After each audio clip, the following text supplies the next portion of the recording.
Hello everyone. This is my discussion board post for module number 3.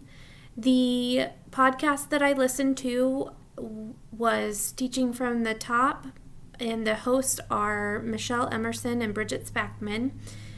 It is a podcast that is presented by a former educator. She now is currently writing a book to help teachers, and a current educator, so she is still teaching in the classroom.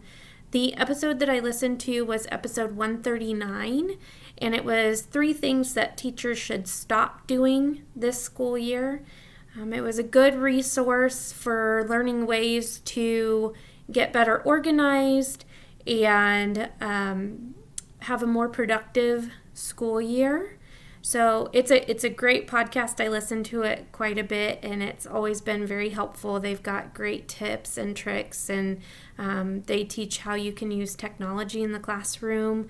They actually created a Google Calendar that you can go on their website and purchase and use. So that's kind of a neat tie-in to our class. The second thing is ways that you can use Web 2.0 tools in the classroom.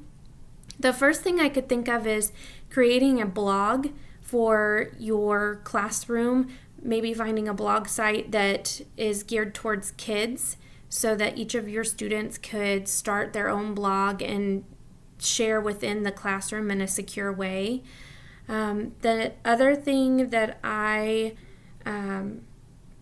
could think of, and I actually read it in one of the articles for the lesson that I really liked, it was creating a podcast for your classroom so that students could either catch up on work, or I even thought it would be nice for them to be able to review a topic if they missed part of the class or they wanted to go back and kind of review a concept that you had taught that day.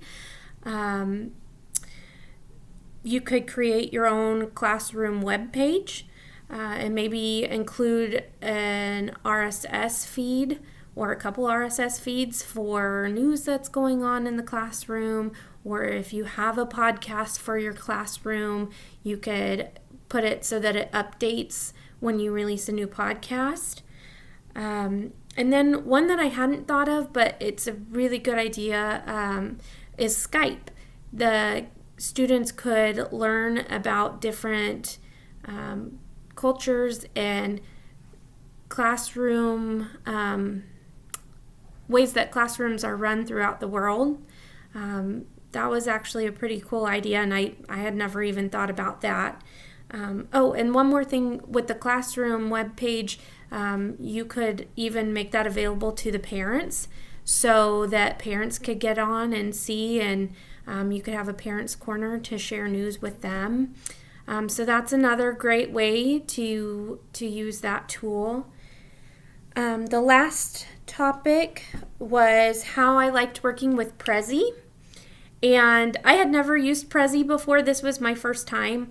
I really enjoyed it. I definitely prefer it over PowerPoint because I liked how it was a little more interactive.